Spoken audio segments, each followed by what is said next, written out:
नमस्कार मेरे प्यारे छात्रों, आप सभी को ग्लोबल ऑनलाइन क्लास की यूट्यूब मंच पर पुनः एक बार बहुत बहुत स्वागत है। आइए यहाँ पर हम लोग समझते हैं कि क्लास 10 का जो आपका मैथ है, उस मैथ में जो आपका पहला आपका चैप्टर दिया है वास्तविक संख्या के क्या हुआ था कि हम इससे पहले वाले वीडियो में 1.1 का जितना भी सारा क्वेश्चन था, यानी 1.1 का जितना भी सारा क्वेश्चन था, सारा क्वेश्चन का हमने करवाया था। अभी इससे पहले वाले जो आपका पार्ट 3 का जो वीडियो है उसमें 1.2 का जो आपका 2 तक क्वेश्चन करवा दिए थे। पार्ट 3 का जो वीडियो है उसमें आपको 1.2 है उसको हम लोग 2 तक पढ़ लिए थे। अभी हम लोगों को जो आज का वीडियो है यानी पार्ट 4 में हम लोगों को 1.2 को हम लोगों को क्वेश्चन नंबर 3 से बनाना है। तो चलिए 1.2 में हम लोग एक्सरसाइज जो है उसमें क्वेश्चन नंबर 3 से हम लोग बनाना शुरू करते हैं कि आपको पहला क्वेश्चन क्या दिया है और क्या पूछा है। देखिए जो आपका क्वेश्चन नंबर जो 3 है ना, 3 में आपको 3 क्वेश्चन दिया है। अभी एक और एक हम 2 ही क्वेश्चन लिखे हैं, तीसरा क्वेश्चन आगे हम लिखेंगे। इसमें आपको 3 का जो आपको पहला प्रश्न है ना, आपको 12, 15, 21 इस सबको बोला है कि अभाज्य गुणनखंड विधि से इसका लसा और इसका मसा निकालना। चलिए मेरे भाई इधर ध्यान दीजिएगा कि अभाज्य गुणनखंड विधि से लसा और मसा आपको कैसे निकाला जाता है। यहाँ पर सबसे पहले क्या कर लेना है कि 12 को आपको अभाज्य गुणनखंड के रूप में तोड़ना है। तो 12 में सबसे पहले आप 2 से भाग लगाओ, तो 2 से भाग लगाइएगा तो यहाँ 6 मिलेगा। कहिएगा कि सर फिर से दाने वाला है, तो फिर से जाने वाला है, तो फिर से 2 से लगाइए। 2 से कितना बार जाएगा? 3 बार। अब नहीं जाएगा तो सबको गुना के रूप में लिखिए, तो 2 गुने 2 गुने आपको क्या होगा? आपका 3 होगा। उसके बाद आप 15 को भी तोड़ लीजिए। चलिए यहाँ 15 को छोड़िए, तो यहाँ सबसे पहले 3 से, तो 3 से तोड़िएगा तो ये 5 बार में जाएगा 15, ये होगा आपको 3 और गुने में होगा 5। उसके बाद आप 21 को तोड़िए, तो चलिए 21 को सबसे पहले 3 से भाग लगाया जाए, तो 3 से कितना बार में? 7 बार में। अब नहीं जाएगा तो इसको भी गुना के रूप में लिखिए, यानी 3 गुने 7 ये हो जाएगा। अब उसके बाद आप एलसीएम यहाँ पर लिखिए। तो सुनिए, जो आपको तीनों में भाग लेगा उसको भी एक बार, जो दोनों में भाग लेगा उसको भी एक बार, और जो नहीं लेगा उसको भी एक बार एलसीएम में लिखा जाता है। तो सबसे पहले देखिए कि तीनों में कौन भाग ले रहा है। तो तीनों में एक 3 जो है वो तीनों में मिल रहा है, तो एक 3 को मेरे भाई सबसे पहले लिख दो। उसके बाद 2 और 2, ये नहीं दोनों में मिला नहीं तीनों में मिला, यानी 2 और 2 ये भी आपको लिखाएगा।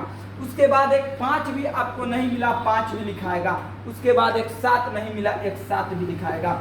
उसके बाद नीचे में आइए, नीचे में आपको एचसीएफ लिखना है। तो जो तीनों में मिलेगा उसी को एचसीएफ लिखेंगे, यानी एचसीएफ क्या हो जाएगा? आपको 3। अब इसका गुना करेंगे। चलिए आइए गुना करते हैं। सबसे पहले 5 में आप 2 से कीजिए, 5 दूनी के 10, और 10 में 2 से कीजिए, 10 दूनी के आपको 20, आप 20 में 3 से कीजिए, आप 20 3 होता है 60, और 60 में आप 7 से कीजिए, तो 6 7 होता है आपको 42, यानी 420 मिलेगा। उसी तरीका से आपको क्वेश्चन नंबर 2 को बनाना है। सबसे पहले मेरे भाई आप 17 को तोड़ो, तो 17 को तोड़िएगा तो आपको एक ही बार में जाएगा, क्योंकि 17 आपको टूटेगा नहीं, तो 17 एकम 17। अगर 23 को तोड़ना चाहते हैं तो 23 से ही इसमें भाग लगेगा, तो ये भी एक बार में जाएगा, यानी 23 गुने आपको एक ही मिलेगा।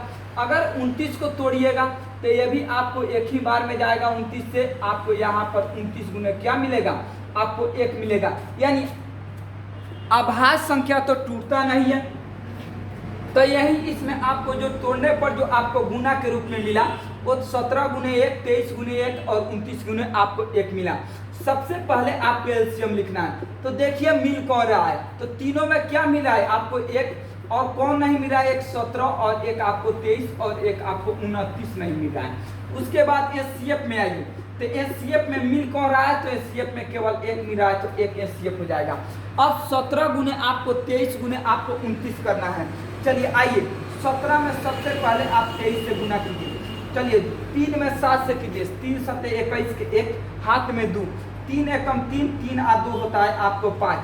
2 से कीजिए तो 2 7 आपको 14 के 4 हाथ में 1, 2 एकम 2 आ एक आपको कितना हो जाएगा 3, यानी 1 आ यहाँ 5 4 9 आ यहाँ 3 का 3, यानी 391 मिला। अभी भी 391 में अगर हम 29 से गुना कर देते हैं तो हमको फाइनल आंसर मिल जाएगा। चलिए 9 में 1 से कीजिए आपको 9 ही होगा, 9 में 9 से कीजिएगा 81 के 1 हाथ में 8। चलिए 9 में आप 3 से कीजिए 27, 27 में 8 जोड़िएगा आपको कितना होगा 27 8 35। चलिए 2 से 1 में कीजिएगा मेरे भाई आपको 2 ही मिलेगा, 2 से 9 में कीजिएगा 18 के 8 हाथ में आपको 1 मिलेगा। चलिए 2 से 3 में कीजिएगा 6 आएगा हाथ में क्या होगा आपका 7, यानी 9 आ यहाँ जोड़िएगा तो आपको 3, 8 7 8 5 13, 13 के आपको 3 हाथ में 1, 7 3 10 आ 1 आपको 11, 11 33 9 आ रहा है, यानी 11 33 आपको 9, ये आपको एलसीएम हो जाएगा। एचसीएफ कितना हो जाएगा, एचसीएफ आपको 1 हो जाएगा। चलिए यहाँ हम 3 के 2 के बाद 3 के तीसरा नंबर क्वेश्चन पर आते हैं और उसको हम यहाँ पर अभाज्य गुणनखंड तरीका से एलसीएम और एचसीएफ को निकालते हैं। चलिए जिनको स्क्रीनशॉट लेना है मेरे भाई स्क्रीनशॉट ले सकते हैं, क्योंकि इसी बोर्ड पर हम तीसरा नंबर क्वेश्चन को भी बनाने वाले हैं। चलिए ध्यान दीजिए कि तीसरा नंबर में आपको क्या दिया है और निकालना आपको कैसे है। चलिए तीसरा नंबर क्वेश्चन पर हम लोग अब ध्यान देंगे कि तीसरा नंबर क्वेश्चन आपका क्या है। चलिए इधर ध्यान दीजिए। चलिए तीसरा नंबर जो आपका क्वेश्चन है ना, वो ध्यान दीजिए कि तीसरा नंबर में आपको दिया है, वो आपको 8 दिया है, उसके बाद 9 दिया है, उसके बाद मेरे भाई आपको 25 दिया है और इसको बोला है कि आपको एचसीएफ और एलसीएम निकालने के लिए अभाज्य गुणनखंड विधि से सबसे पहले मेरे दोस्त आप 8 को फैक्टराइज तोड़िए, यानी अभाज्य गुणनखंड तोड़िए। तो 2 से 4 बार में, फिर 2 से जाएगा तो ये आपको 2 बार में, अब नहीं टूटेगा, यानी 3 को 2 मिला तो आप 3 को 2 को यहाँ लिखो। उसके बाद आप 9 को तोड़ो, तो 9 को तोड़िएगा तो 3 से कितना बार में, 3 बार में, अब नहीं जाएगा, यानी 3 गुने इधर 3 मिला।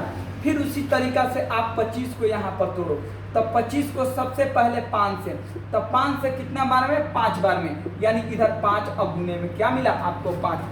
सबसे पहले मेरे दोस्त आप एलसीएम को लिखिए। एलसीएम लिखने के लिए सबसे पहले देखिए कि आपको मिला कौन है। तो अगर देखा जाए तो तीनों में कोई का कोई नहीं मिल रहा है, तो कोई का कोई नहीं मिलेगा तो सबको एलसीएम में लिख लीजिए, यानी आपको 3 को 2 नहीं मिला है, फिर आपको 2 को 3 भी नहीं मिला, अब फिर आपको 2 को अब 5 भी नहीं मिला। उसके बाद यहाँ पर आप एचसीएफ को लिखिए। तो एचसीएफ में को क्या नहीं मिला, तो एचसीएफ में कुछ भी नहीं मिला, तो कुछ नहीं मिला तो एक तो सब में मिला होगा ना, एक तो सब में मिल जाएगा, यानी एचसीएफ 1 हो गया। अब इसका गुना मारना है, देखिए कैसे गुना किया जाएगा आसानी से। ये 2 और 5 को एक साथ गुना में लीजिएगा, ये 2 और 5 को एक साथ गुना में लीजिएगा।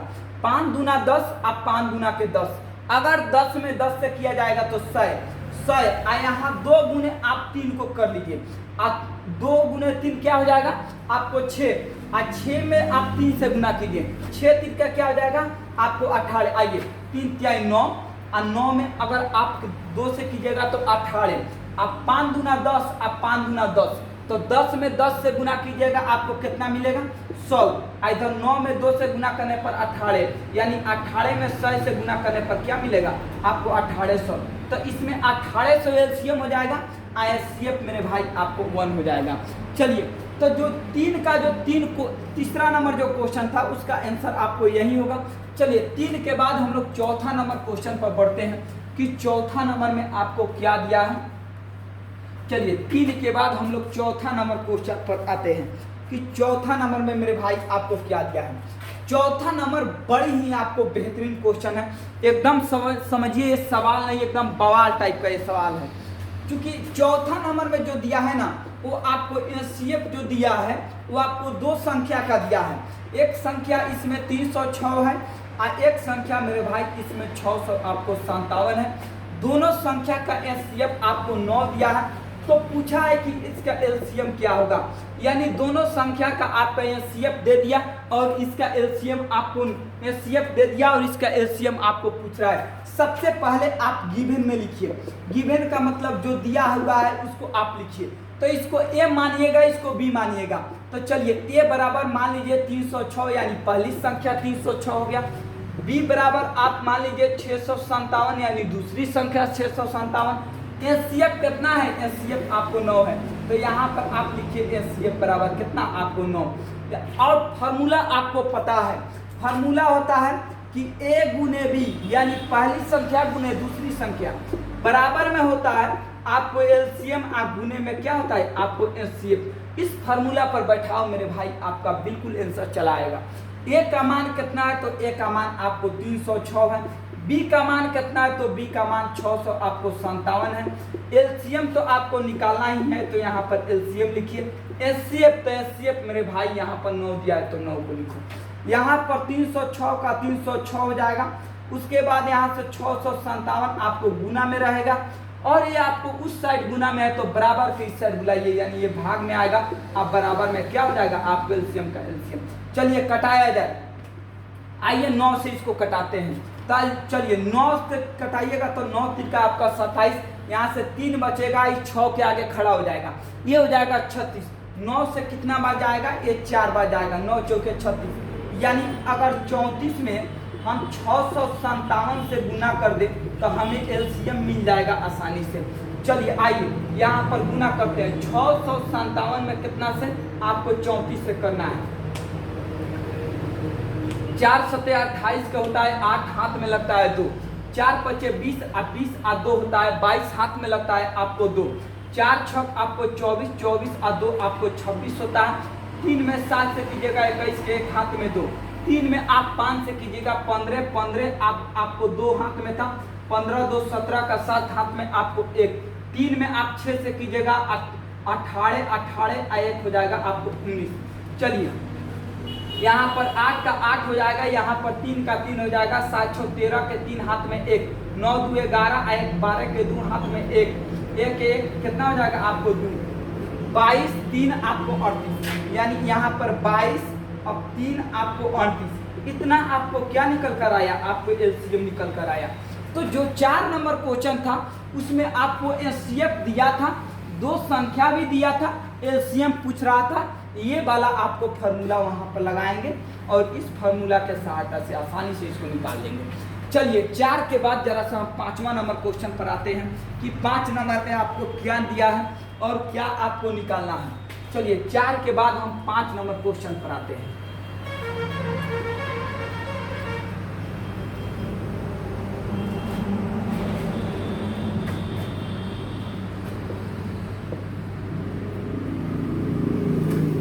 चलिए 4 के बाद आपका 5 नंबर जो क्वेश्चन है वो कह रहा है कि 6 के पावर n, जब इसको n के जगह किसी प्राकृत संख्या को रखा जाता है, 6 के पावर n है और n के जगह किसी प्राकृत संख्या को रखा जाता है, तो क्या यह संख्या किसी कब 0 पर समाप्त हो सकती है। सबसे पहले यहाँ पर ध्यान दीजिए, n बराबर प्राकृत संख्या, तो मेरे भाई प्राकृत संख्या आप जानते हो कि प्राकृत संख्या 1 से शुरू होता है, यानी 1 2 3 4 5 ऐसे डॉटेड आगे बढ़ते जाता है। अब यहाँ n के जगह आपको एक बार 1, एक बार 2, एक बार 3, एक बार 4 ऐसे रख रख के आपको चेक करना है। चलिए n के जगह हम एक बार 1 रख रहे हैं, आइए रखा जाए तो 6 के पावर 1 रखा जाएगा तो 6 मिलेगा। चलिए n बराबर एक बार अब 2 रखा जाए तो 6 के पावर आप 2 लीजिए, तो 6 के पावर 2 लीजिएगा तो आपको 36 मिलेगा। चलिए n बराबर एक बार 3 रख के चेक किया जाए। चलिए 6 के पावर यहाँ पर मेरे भाई 3 रखा जाएगा, तो यहाँ पर 6 के पावर 3 रखा जाएगा तो आपको 216 आता है, यानी 6 को 3 बार गुना करने पर 216 आता है। अब एक बात बताओ, यहाँ पर 1 रखे तो 6 आया अंतिम में, फिर यहाँ भी 2 रखे तो 6 आया, फिर यहाँ भी 3 रखे तो 6 आया। इसके मतलब अगला बार अगर 4 भी रखा जाएगा तो 6 ही आएगा, 5 भी रखा जाएगा तो 6 ही आएगा, यानी प्रत्येक स्थिति में क्या मिलेगा हमको, प्रत्येक स्थिति में हमको 6 मिलेगा।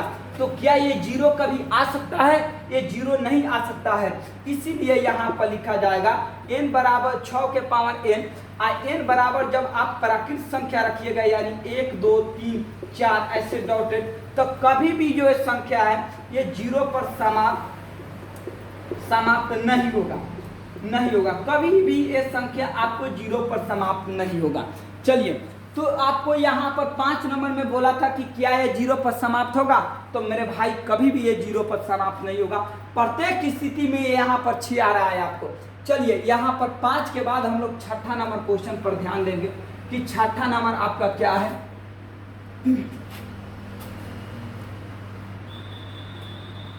चलिए 6 नंबर जो है ना वो आपको व्याख्या वाला प्रश्न है, जरा सा इधर गौर फरमाना। 6 नंबर में यहाँ पर बोला है कि 7 गुने 11 गुने में 13 आप प्लस में एक 13, एक ये दिया है, एक और दिया है 7 गुने 6 गुने 5 गुने आपको 4 गुने 3 गुने 2 गुने आपको 1 आप प्लस में इसके बाद आपको दिया है यहाँ पर 5। बोला है कि ये आपको भाज्य संख्या आपको क्यों है, व्याख्या वाला प्रश्न है, बोला है कि भाज्य संख्या क्यों है। चलिए सबसे पहले देखिए बनाते समय क्या ध्यान रखिएगा, देखिएगा कि दोनों में कॉमन कुछ निकल रहा है क्या। तो मेरे भाई अगर यहाँ पर देखा जाए इस पार्ट में, अगर इस पार्ट में तो यहाँ पर 13 आपको कॉमन निकल रहा है, 13 कॉमन निकली। तो यहाँ पर 7 गुने आपको 11 और यहाँ 13 कॉमन ले लीजिएगा तो क्या बचेगा, आपको एक ही बचेगा। और यहाँ पर आपको क्या बचेगा, आपको एक बचेगा। चलिए 13 का 13 अगर इधर से गुना किया जाएगा तो 11 से 77, 77 में 1 से कीजिएगा 77 आएगा, और 77 में 1 जोड़ना है, यानी मिलेगा कितना आपको 78। अब आइए थोड़ा सा इसको गुना कर लिया जाए तो 13 8 तो 13 5 65, 13 6 78, 13 7 आपको 91, 13 8 104, 104 का आप 4 लिखिए, दहाई कितना होगा 10, 13 7 91 और 91 में अगर 10 जोड़िएगा तो 91 में 10 जोड़िएगा तो आपको 101 आता है, यानी यहाँ पर 10 14 मिला। उसी प्रकार से जरा इसको आया जाए तोड़ा जाए तो इसमें 5 कॉमन निकलने वाला है तो 5 लीजिए, यहाँ पर 7 बच जाएगा, 6 बच जाएगा, 1 बच जाएगा, 4 बच जाएगा, 3 बच जाएगा, 2 बच जाएगा, फिर से 1 बच जाएगा और यहाँ पर क्या रहेगा 1।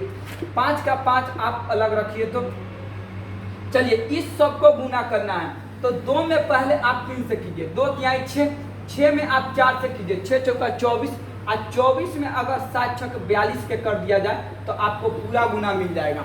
चलिए 4 दूनी के आपको 8, 4 चौका 16 के आपको 16 हो जाएगा, 2 दूना आपको 4 मिलेगा और यहाँ 4 दूनी के आपको क्या मिलेगा, आपको 8 मिलेगा। चलिए यहाँ 8 का 8, चलिए यहाँ पर 6 4 10, 10 के 0 हाथ में 1, 8 आ 1 9, 9 आ 1 आपको क्या हो जाएगा 10, यानी 1008 मिला इसका गुना, यानी यहाँ पर 10 और 8 सॉरी यहाँ पर आपको 1008 मिला। उसके बाद यहाँ पर आपको 1 आया, अब यहाँ पर 5 आए, दोनों को जोड़िएगा तो आपको कितना मिलेगा, आपको 1009 मिलेगा। जरा सा इसका गुना किया जाए तो 5 से कीजिएगा, 5 9 45 के आपको क्या होगा, आपको 5 हाथ में 4, 5 में 0 से कीजिएगा आपको 0, 0 में 4 जोड़ाएगा 4, इधर 0 से होगा 0, इधर 5 से होगा आपको 5। अब देखना है कि ये वास्तव में आपको भाज्य संख्या क्या है। देखिए यहाँ पर जो 1014 मिला है, 13 8 आपको 104 का 4, हाथ में आपको क्या बचा, आपको 10, यानी 13 में 7 से कीजिएगा, 13 7 आपको 91, 91 में अगर 10 जोड़ा जाएगा तो आपको 101, यानी जो यहाँ पर 1014 मिला वो आपको 13 से भी कट जाएगा, 78 से भी कट जाएगा और किससे कटेगा, 1 से भी कटेगा। यहाँ पर जो ये संख्या मिला ये आपको 5 से भी कटेगा, इतना से भी कटेगा और आपको 1 से भी कटेगा। तो भाज्य संख्या का नियम क्या होता है कि अगर कोई संख्या एक और स्वयं से कटने के अलावा कोई यदि तीसरी संख्या से कटे, एक और स्वयं से कटने के अलावा कोई तीसरी संख्या से कटे, वही तो आपको भाज्य होता है। तो देखिएगा यहाँ 1 से भी कट रहा है, 1 से कटने के बाद यहाँ 50 अगर 45 है तो 50 45 से भाग दीजिएगा तब हम तो कट जाएगा, आप 5 से भाग दीजिएगा तब हम कट जाएगा, 10 आपको 9 से भाग दीजिएगा तब हम कटेगा। अगर इस पर ध्यान दिया जाए तो ये आपको 1014 से भाग दीजिएगा तब हम कटेगा, 1 से भाग दीजिएगा तब हम कटेगा, 13 से भाग दीजिएगा तब हम कटेगा, 78 से भाग दिया जाएगा तब हम कटेगा। यानी जो इसका गुणनखंड मिल रहा है वो 2 से ज़्यादा गुणनखंड मिलता है। तो जिसका 2 से ज़्यादा गुणनखंड मिलता है इसीलिए तो वो भाज्य संख्या आपको कहलाता है। तो यहाँ पर नीचे लिख दिया जाएगा, अतः इसका जो गुणनखंड है वो 2 से ज़्यादा, इसीलिए ये संख्या भाज्य संख्या है। अतः इसका गुणनखंड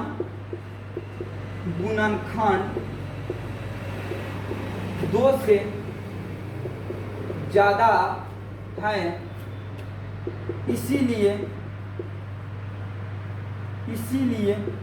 यह भाज्य संख्या है। बस इतना बात आप लिख दीजिए।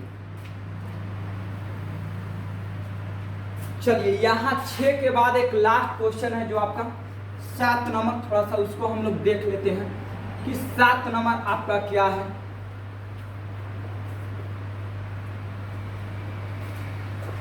चलिए 7 नंबर जरा सा इधर गौर कीजिए कि 7 नंबर आपको क्या है।